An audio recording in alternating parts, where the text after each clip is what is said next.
nueva cita de los observatorios de Economía Digital Galicia ha contado con dos nombres propios del mundo de la empresa, el core del sistema productivo gallego. No son otros que Víctor Nogueira, presidente de la Asociación Gallega de la Empresa Familiar, e Ignacio Rivera, consejero delegado y primer ejecutivo de la Corporación Hijos de Rivera. Han analizado las medidas que están tomando y llevando a cabo con respecto a la pandemia, cómo gestiona el corto plazo, han desgranado toda la estrategia que cada una de sus empresas está llevando a cabo en este encuentro que ha sido el tercero que realiza Economía Digital desde que ha puesto en marcha los observatorios. Las empresas familiares ya dieron muestra en su momento, en la crisis del 2007-2010, de la capacidad de resistencia. Un dato curioso, creo que nunca se ha valorado suficientemente. En el periodo, creo que recordar que es 2007-2012, es decir, con el gran agujero de la crisis, la empresa familiar en ese periodo creó empleo neto, o sea, tuvo crecimiento de empleo. Probablemente hubo algún año en que hubo caídas, pero mientras que hubo un decrecimiento de empleo generalizado, la empresa familiar en general en España creó empleo. Entonces, ¿por qué nos ha recorrido a ERTE? Bueno, en nuestro caso concreto, nosotros estamos fundamentalmente, en nuestro core business estamos en un sector esencial, sector portuario, servicios logísticos y bueno, hemos seguido trabajando, indudablemente en algunas áreas de actividad con menos actividad, pero eso en ningún momento nos planteamos el recurrir al ERTE incluso en esas áreas en las que podía haber menos actividad. ¿Por qué? Bueno, pues porque consideramos que, oye, hay que intentar aguantar el tirón, porque cuando vayas a pedir después un esfuerzo, pues si puedes, ahora es el momento de dar cara. También, gracias a Dios, nos cogía un buen momento, digamos, de salud financiera. Creo que lo más importante en este año ha sido, tiene que ser intentar preservar la caja de las compañías, que como rampa de lanzamiento para lo que en el fondo, para lo que en el futuro pueda venir. Y desde luego también los que no han tenido más remedio, porque vuelvo a repetir, o sea, esto, si te cae la actividad un 10, un 15, un 20, un 25, puedes intentar aguantar. Si te cae la actividad a cero, como ha habido muchas empresas simplemente que han tenido que echar el candado durante muchos meses, pues no te queda más remedio que recurrir a este. Pero desde luego, por rematar ya, sector, filosofía y el carácter de empresa familiar, estoy convencido de que ayuda a ese último empujón, a esa decisión, a esa voluntad de no recurrir al ERTE, porque el principal capital que tenemos es la gente, son los colaboradores, son las personas que están en la empresa. Y especialmente valiente la decisión de la Corporación Hijos de Rivera, ¿no? por el sector al que lo que hacía referencia antes el presidente. Yo coincido con Víctor, ¿no? Que yo creo que la empresa familiar tiene en mi caso no ha costado nada. En cuanto tuvimos el gabinete de crisis, una decisión que sale por naturaleza, ¿no? Ni la tienes que pelear como gestor ni nada, porque yo creo que nosotros decimos que nuestra gran familia es la gente que trabaja con nosotros, ¿no?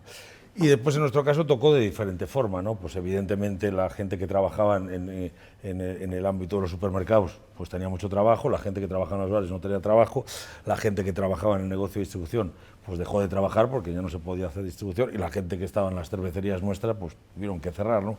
Y en ese sentido pues quisimos tomar una decisión corporativa, en el sentido, bueno, pues aquí vamos a aguantar, aunque unos ayuden a los otros en las actividades que tengan. Por ejemplo, la gente que trabajaba más en el canal Horeca apoyó mucho a todo el canal de supermercados, ¿no? Y la otra gente pues se quedó en casa. Y yo creo que lo que decía Víctor, que es una decisión que se tienen que tomar si tienes pulmón. Evidentemente hay empresas que no pueden tomarla, pero en nuestro caso, según saltó esto, lo que intentamos es pedir una cantidad importante de pólizas de crédito para tener pulmón, porque sabíamos que lo que venía es aguantar, resistir, ¿no? Y que además los pagos de nuestros clientes pues iban a resentir, porque la gente al cerrar sus bares pues no te iban a poder pagar a los distribuidores no te iban a poder pagar a ti. Hicimos ese pulmón de recursos, que no estábamos apalancados, teníamos una buena salud financiera, y eso nos permitió ir aguantando. En principio dijimos hasta julio, ¿no? Bueno, pues vamos a aguantar hasta julio, y bueno, y en julio ya pues la verdad que se empezaron a reactivar las cosas y nos permitió pues pasar esto, y ojalá que no volvamos a a esa época tan dura y sobre todo de tanta incertidumbre, ¿no? Porque eso es terrible, la incertidumbre. ¿Cómo afronta la empresa familiar este nuevo entorno en el que nos encontramos? Ha sido otro de los aspectos que se ha analizado en el debate, pero sobre todo ha habido una serie de mensajes y de reclamaciones por parte de ambos protagonistas en cuanto a demandas pues, con respecto a la fiscalidad, con respecto a la eliminación de la burocracia.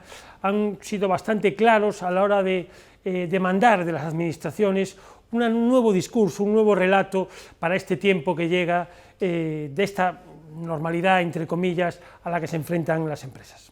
En Galicia se han dado pasos, pero en Galicia tenemos un problema global, en ese sentido estamos en una esquina, tenemos, como bien acaba de apuntar Ignacio, costes logísticos importantes, tenemos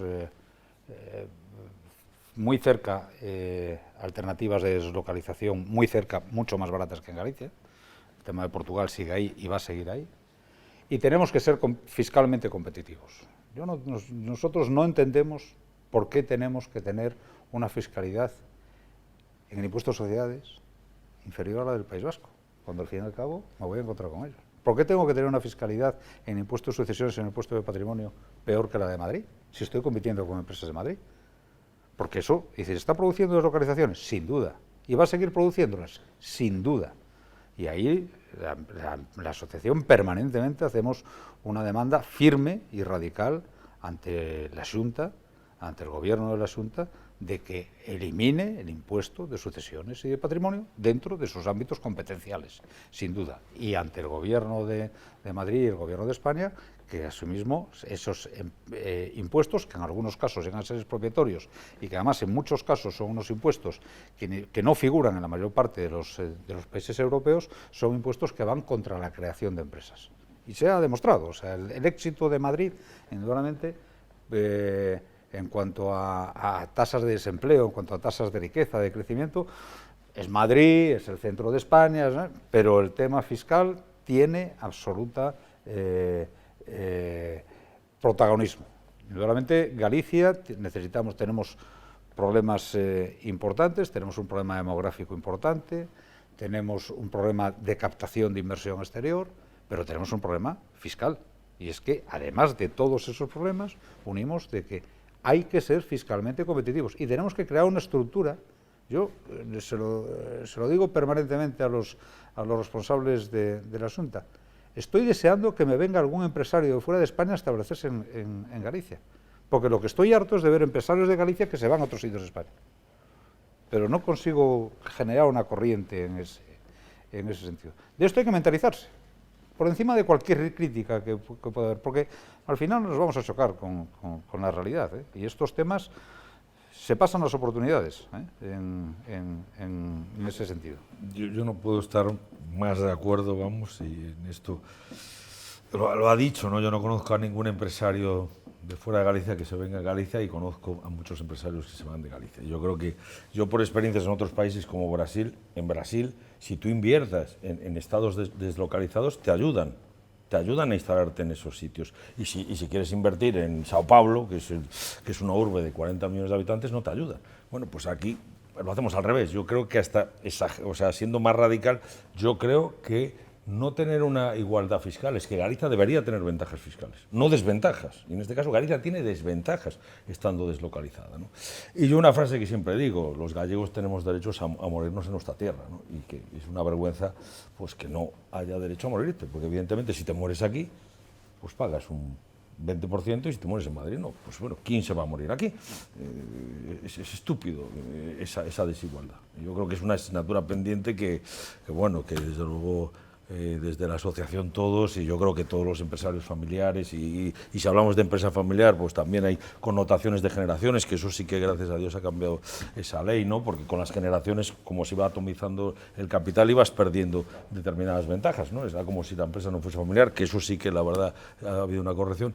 Los problemas estructurales de la economía gallega, su atractividad, la casi irresoluble imposibilidad de captación de inversión extranjera, la relación con Portugal, la competencia que supone un antiguo socio que ahora es rival en cuanto a las deslocalizaciones, también han sido analizados por ambos miembros de destacadas empresas gallegas, que además son de capital familiar, una por la segunda generación y otra por la cuarta. Empresas de éxito y sobre todo empresas que han sabido entender el cambio. Esperemos que tras estos mensajes también las administraciones puedan interpretar esa nueva música que está sonando desde el entorno empresarial.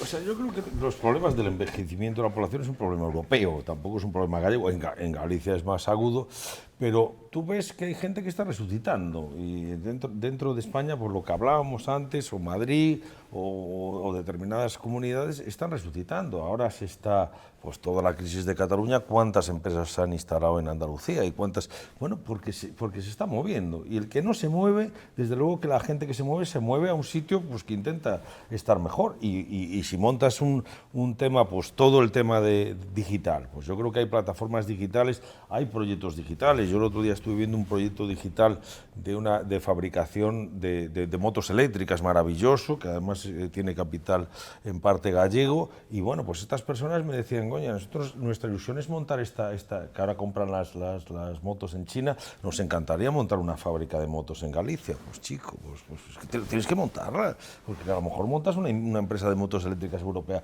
O sea, quiero decir, tenemos que ser ágiles, tenemos que estar rápidos. Yo no creo que tenga un problema estructural Galicia que esté condenada. Yo creo que los gallegos somos resistencia, somos supervivientes. Ahora nos tenemos que activar, nos tenemos que unir a encontrar esas oportunidades y no podemos tener desventajas, si no es que nadie va a venir aquí. ¿Cómo va a venir un tío a montar una fábrica de motos aquí si no es competitivo? En el ámbito fiscal o en el ámbito de logística tendremos que ayudarle. Y en eso hay que empezar a trabajar ya en la burocracia. Y yo creo que, bueno, que tenemos un gobierno aquí en Galicia que lo puede hacer. Yo también creo que hay capacidad, que sí que denotan, yo las veces que he estado con ellos, yo creo que hay una capacidad de escuchar y de gestionar. Ahora hay que hacerlo y hay que conseguir pues mover esto, porque si no habrá quien lo consigue y avanzará. Y nosotros nos quedaremos atrás. Esto es como cualquier sector.